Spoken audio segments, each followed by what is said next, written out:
여러분들이 저한테 맨날 비전이 뭐냐고 물어보잖아요. 맞죠? 예. 우리 회사 비전은 여러분들을 다 부자로 만들어드리는 게 비전이에요.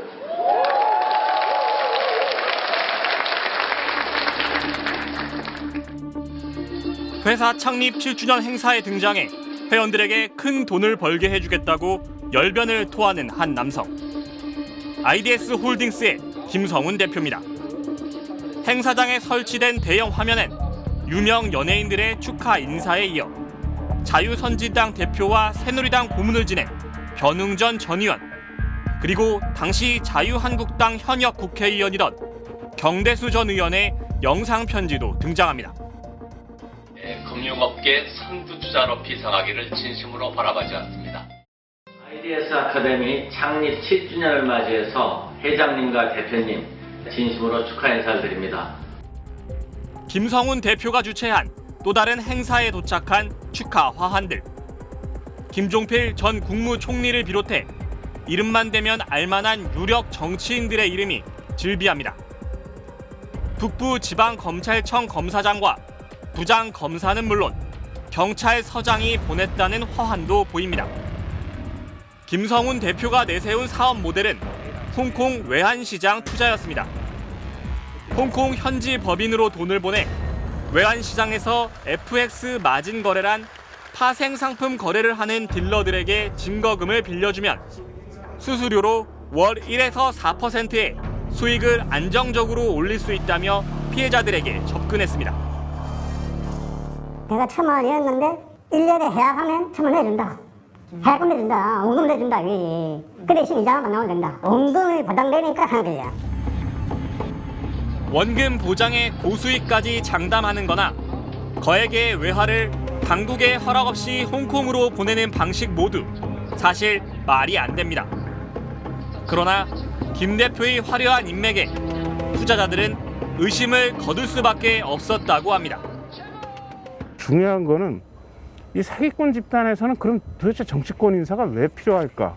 자신들의 사기 행각을 일반 시민들이 마냥 속지만은 않을 거 아닙니까? 의심할 때쯤 그런 사람들이 나타나서 홍보를 해준다든지 신뢰를 다시 부여해준다든지.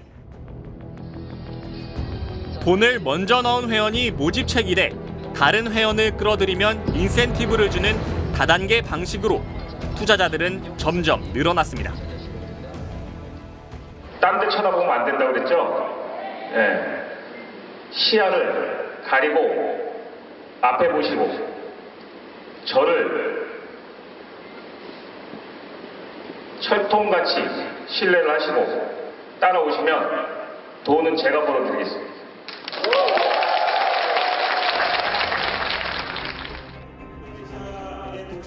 하지만 2014년 9월 김성훈 대표는 첫 위기를 맞습니다. IDS 홀딩스의 사업 모델을 수상하게 여긴 피해자들의 고발로 사기와 유사수신 혐의가 인정돼 재판에 넘겨진 겁니다. 이때까지의 피해액은 아직 600억 원대였습니다. 다급해진 김 대표는 정치권과 연이 닿아 있는 변호사를 선임했습니다. 바로 7주년 축하 인사에 등장했던 경대수 의원의 보좌관이던 조모 변호사였습니다. 조 변호사는 경대수 의원의 법률사무소부터 의원실까지 7년을 경 의원과 함께해왔습니다. 보좌관을 사임하고 불과 한 달여 만에 김 대표의 변호사로 변신했습니다. 그리고 담당 검사를 사석에서 만났다며 투자자들을 안심시키기 시작합니다.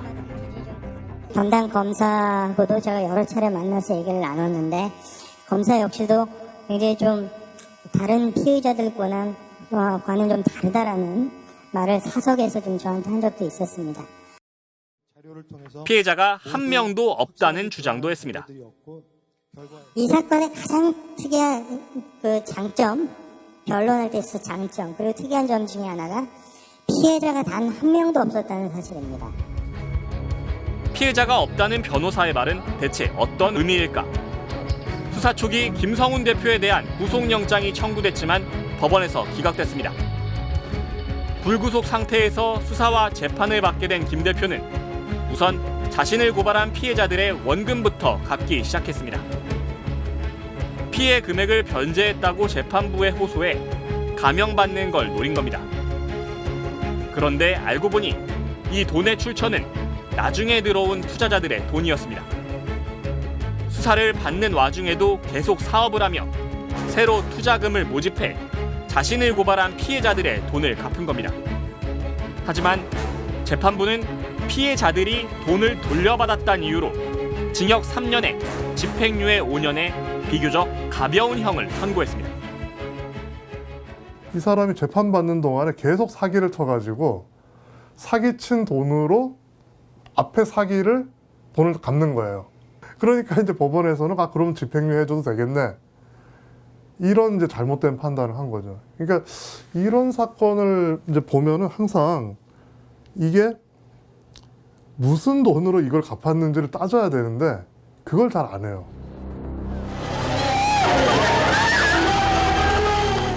집행유예 판결은 오히려 김성훈 대표의 사기 행각에 날개를 달아줬습니다. IDS 홀딩스는 경제범죄에서 재벌들이 다 받을 수 있는 판결을 받았다며 집행유예를 홍보의 기회로 삼았습니다. 대부분의 재벌들이 받는 이제 그 상업업칙의 판결 3년 징역 3년에 집행유예 5년 요걸 받았습니다. 그래서 저는 요걸 보면서 야 이거 벌써 IDS가 재벌의 판결에 올라선 건가. 김 대표는 집행유예 기간 동안 오히려 해외까지 진출해 사업을 문어발식으로 확장할 수 있었습니다. 베트남, 일본, 홍콩, 아시아를 어우르는 그런 어느 정도의 네트워크는 구성이 됐습니다. 계속되는 돌려막기 행각에 수사당국은 2016년 다시 김 대표를 체포했고 법원은 그제서야 징역 15년의 중형을 선고했습니다. 하지만 첫 재판 당시 672억 원이었던 피해액은 1조 1,600억 원까지, 피해자는 11,200여 명까지 늘어났습니다. 그러니까 법원은 김성훈 대표가 피해자들의 돈을 갚았다며 집행유예를 선고했는데 이 갚았다는 돈도 다른 피해자들의 돈이었다는 거잖아요. 네, 그것도 재판이 진행되는 와중에 이런 돌려막기를 했다는 건데 재판부가 속아 넘어간 건지 과준 건지는 모르겠습니다만 결과적으로 600억대 사기가 1조 원대까지 커지게 됐어요. 네, 법조인 출신 유력 정치인의 최측근 변호사를 쓰고 이 변호사의 논리가 법원에서 그대로 받아들여지게 되면서 오히려 초대형 사기 사건으로 번지게 됐다고 할 수 있겠습니다. 야, 이 정도 규모의 사기 사건이라면 이 김성훈 대표와 IDS 홀딩스의 인맥도 어마어마하겠는데요? 네, 그렇습니다. 김 대표의 인맥은 정계와 법조계 그리고 경찰에게까지 광범위하게 뻗어 있었습니다. 2000년대 후반 외환거래 교육 사업에 뛰어든 김성훈 대표는 그즈음 경찰에서 참고인 조사를 받으며 담당 경찰과 인연을 맺게 됩니다. 서울 강남경찰서 경제팀의 윤모 경사였습니다. 이후 두 사람 사이는 김성훈 대표가 윤 경사에게 회식하라며 용돈을 줄 정도로 끈끈한 사이가 됩니다. 급기야 윤 경사는 2015년엔 자신의 승진을 김 대표에 부탁하기까지 합니다. 이번에 경위로 특진으로 승진하려면 백이 없으면 안 된다고 하네요. 도와주십시오. 어찌된 일인지 청탁은 현실이 돼 윤 경사는 특진에 성공합니다. 김성훈 대표는 이때 이미 600억 원대의 피해가 발생한 첫 재판의 1심에서 유죄 판결을 받은 상태였습니다. 한심한 일이죠. 일단 경찰이나 국가기관에 이런 사기 범죄자가 인사권을 행사할 수 있다. 이거 자체가 끔찍한 일이고요. 청탁을 들어준 대신 김 대표는 승진한 윤경희에게 영등포 경찰서 지능범죄수사팀으로 자리를 옮길 것을 요구합니다. 당시 IDS 홀딩스 사무실의 위치는 여의도, 바로 영등포 경찰서 관할 지역이었습니다. IDS 홀딩스를 관할하는 영등포 경찰서 지능범죄수사팀으로 가야 나를 도와줄 수 있다. 서장이 내가 지능팀 지원했을 때 계속 거부하다가 나중에 거부할 수 없는 백이 들어왔다며 발령냈대요. 누군가의 입김 덕분에 영등포서 진흥팀으로 발령이 난 윤경이는 경찰청에 유사 수신업체 단속 계획을 흘려주며 김 대표에게 협조합니다. 경찰청 수사국이 IDS 홀딩스를 포함하여 유사 수신업체를 관리하며 예의주시하고 있습니다. 심지어 김성훈 대표는 자신이 고소한 다른 사건이 윤경이에게 배당되도록 손을 쓰기도 했습니다. 오늘 고소건 하나 들어갈 거야. 너한테 배당하라고 했다. 내 지휘 받아서 잘 처리하자. 김씨만 구속하면 돼. 이 과정에서 김성훈은 6천만 원이 넘는 뇌물을 윤경이에게 건넸습니다. 그렇다면 김성훈 대표의 부탁을 받아 경찰의 사건 배당까지 좌지우지할 수 있었던 윗선은 누구였을까? 바로 구은수, 당시 서울지방경찰청장이었습니다. 그리고 김성훈 대표와 구은수 청장을 엮는 핵심 고리 역할을 한 사람은 IDS 홀딩스에서 회장이란 직함을 달고 있던 유모 씨였습니다. 과거 자민련 후원회장을 맡았던 것으로 알려진 충청 지역 마당발입니다. 그 당시에 김성훈이가 그 불러온 소위 그 브로커가 있었어요. 소위 로비스트. 그 사람 이름이 유예요. 상당히 정관계에 엄청난 인맥을 자랑하는 사람이에요. 근데 그 사람이 2013년 정도에 IDS 홀딩스로 들어옵니다. 유 회장은 김성훈 대표가 한창 사업을 벌리던 2014년 무렵 여러 인물을 소개시켜줬습니다. 자유한국당 이우연 의원실의 김모 보좌관도 그중 한 명이었습니다. 당시 서울지방경찰청장이던 구은수 청장과 같은 충북 옥천 출신이기도 했습니다. 김성훈 대표는 유 회장을 통해 김 보좌관에게 2,500만 원을 건넸습니다. 자신과 특수관계인 경찰관 윤 씨 등이 승진할 수 있게 구은수 청장에게 청탁을 넣어달라며 준 돈입니다. 나중엔 윤경이를 김 대표 자신의 사건에 배당해달란 요구도 구은수 청장에게 전해졌습니다. 이게 일종의 사건 배당 문제인데요. 통상적으로 경찰 수사 단계에서는 배당의 어떤 공정성이 가장 중요하기 때문에 그 외부에서 더 나아가서는 경찰청 내부의 어떤 상급 기관, 상위 상급자라고 하더라도 이 배당에 관여해서는 안 되는 겁니다. 특정 경찰관에게 배당을 시킨다면은 외관상으로도 굉장히 수사 과정이 오염될 수가 있고요. IDS 홀딩스 7주년 행사에 축하 인사를 보냈던 경대수 전 의원도 사실 유 회장의 인맥이었습니다. 검사 출신인 경 전 의원은 현재 윤석열 국민의힘 대선 예비 후보의 충북 선대위원장 역할을 맡고 있을 정도로 충청 지역에서 영향력이 여전한 걸로 알려져 있습니다. 첫 재판에서 김성훈 대표의 집행유예를 이끌어낸 조모 변호사도 경대수 전 의원의 최측근 보좌관이었습니다. 제가 김성훈 대표님을 처음 뵙게 된 거는 2014년 7월이었습니다. 제가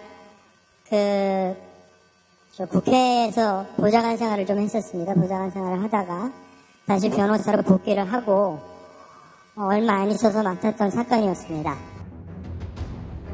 서울 지역 경찰의 최고 책임자가 일선 경찰서 사건 배당에까지 관여하며 김성훈 대표의 편의를 봐준 내막은 2017년 검찰 수사에서 낱낱이 드러났습니다.